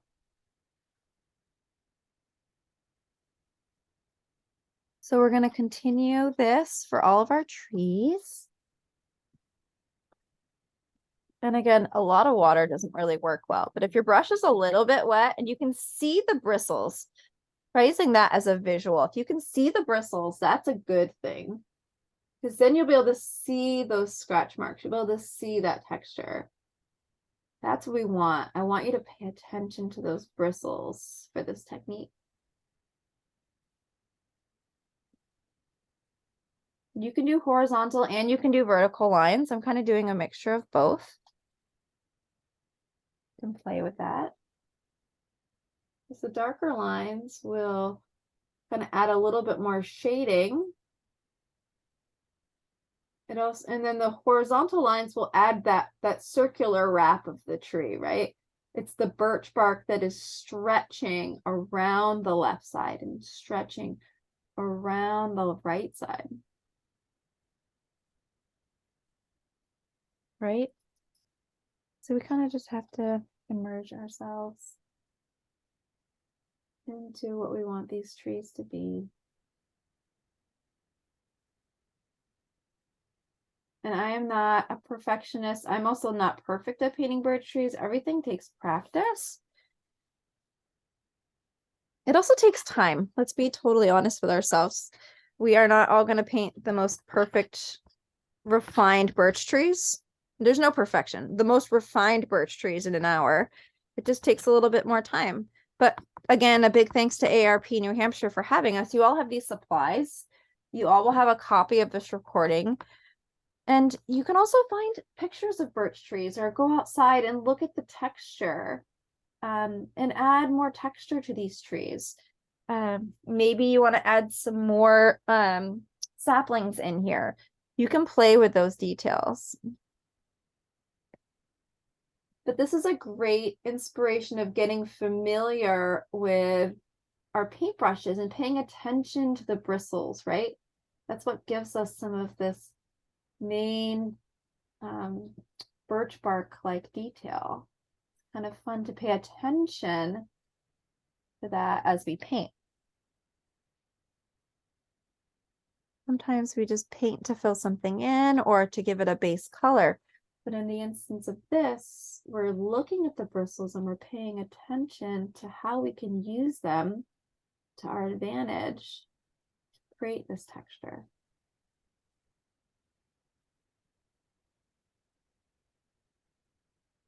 Megan, see how there's shadow here in the bottom of the inspiration? Yeah, let me pull that up. Can you show us just a little bit of, if we have any Oh, time? totally. Yep. In the next 5 minutes, we'll do the shadows. The shadows are really beautiful, Susan. Thank you for pointing that out. You got it, girl. All right. So I will pause. I'll finish this tree, Susan, and then I'll show you the shadows. Okay, great. Got Thanks. you. Thank you for mentioning that. I was so in the zone talking about the texturing. All right. All the things you can do. All right. That one's good for right now.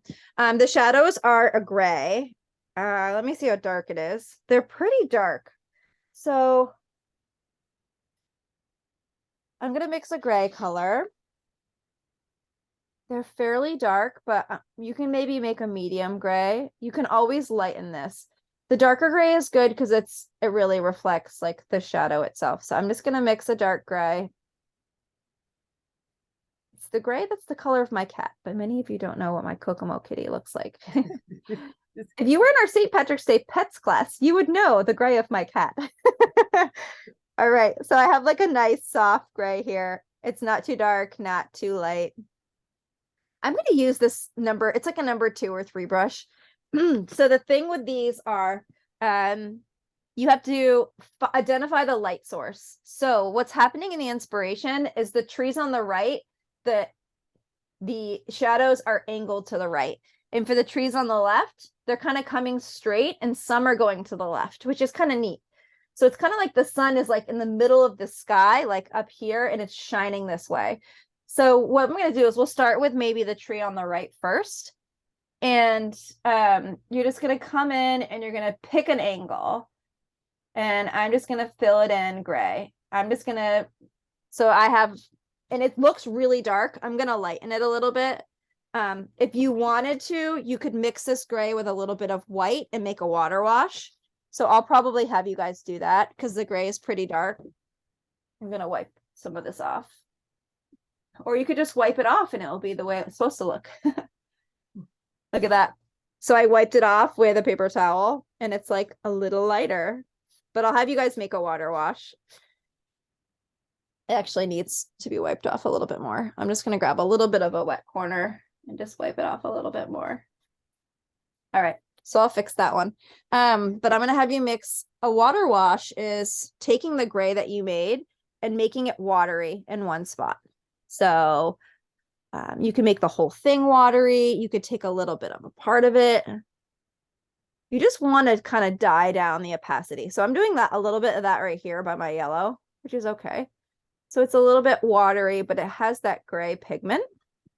And I'll do that I'll kind of fix this one. And the nice thing about the water wash is you can use your finger, you can smudge it. We just want a little bit of an angle for the tree shadow.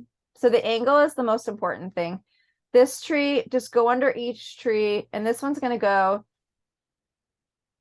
down here under it a little bit. Again, the water wash. I'm just kind of, I want to still see some of the grass, whether it's the yellow or the green. So this tree is kind of coming out this way, Susan. We can also do some shadows, maybe coming from the background trees too. So I'm going to do this tree. This tree's angle is going to kind of come down, maybe this way. This is using that gray water wash. I'm going to come around the back side of this tree. Ooh, that's like fun. Yeah, doing these shadows is so much fun. So much fun. And then this one, maybe this angle will be like this, coming down this way. And you can make it as you can do as much or as little this as you wish.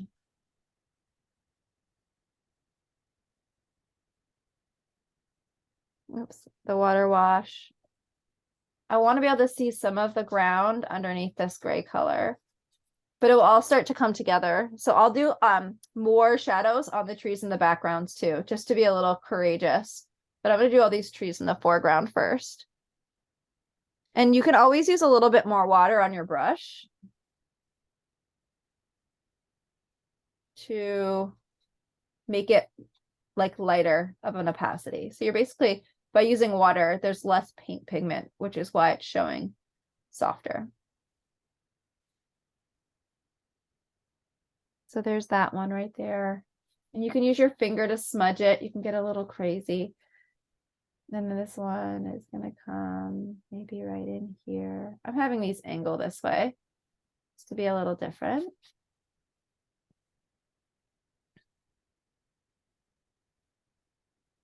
And I'll do some skinny shadows coming from these back trees, just because I don't mind showing you what it looks like. If it looks terrible, nobody has to do it, but I don't mind being a little courageous to show you. The water is helpful to manage that opacity, but you don't want too much water. So you'll start to play with, the more you do these water washes with us, the more you'll be able to be like, oh, I don't need too much, just a little bit. So maybe I'll do on the base of this tree, I'll do a little bit of a line here, and then there's maybe another one kind of here. There's another one coming here. So I'm just adding in a few random lines. There's another one coming here. You can kind of lean back in your chair and use your imagination. Maybe this one is kind of coming right here a little bit.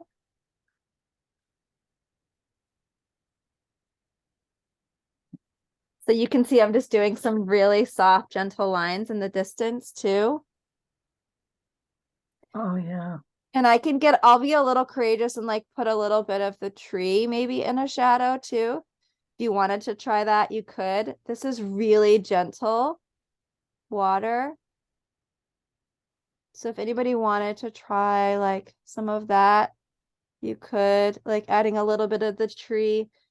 You don't have to. I'm just kind of showing you as an example of like what you could do if you wanted to.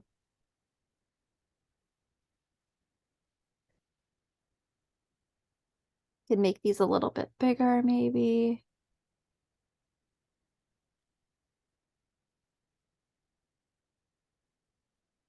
You could pretend like there's more trees.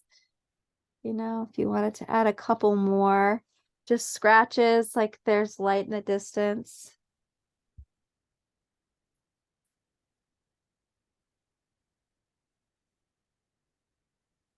You could also just add a little bit more shading, like down in here if you wanted to. If you wanted to add a little bit of gray in the distance to add a little bit of shading, like at the top of the yellow. This is like all those fun details you can consider.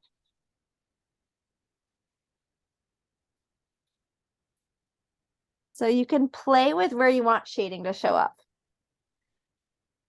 For me, my trees are so gray. I feel like there needs to be a little bit more white in some of them, but that's something I can work on, right?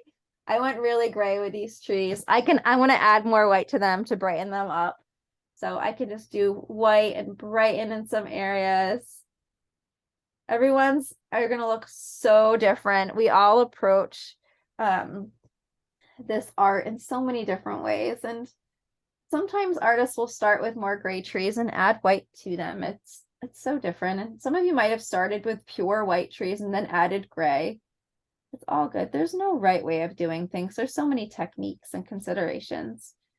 Just, I want you all to know that as you move forward and you continue to paint for you, there's no one way of doing something.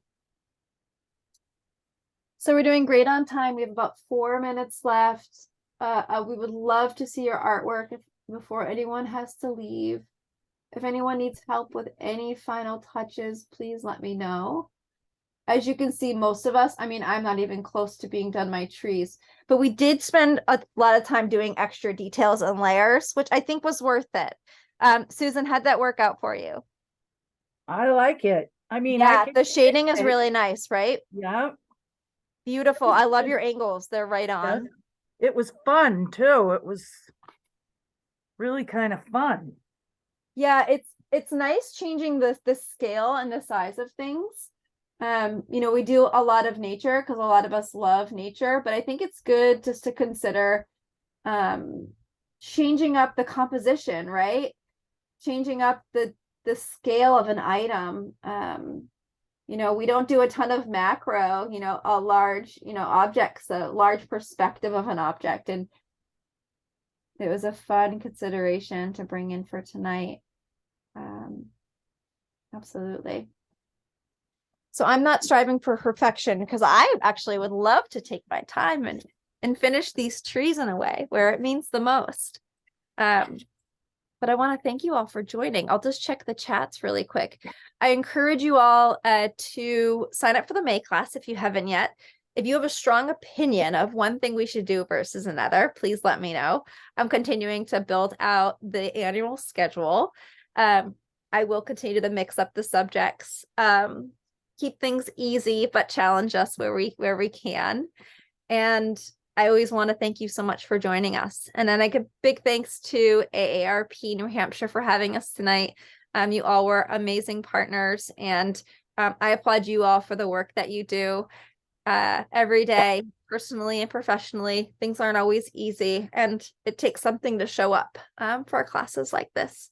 So please follow up with any questions, but I want to thank you again for being here. Awesome. And there's a link to the, bye Mary, bye Melissa, thank you so much for joining. There's Terry and Karen's working away. All right. Thank you. All right.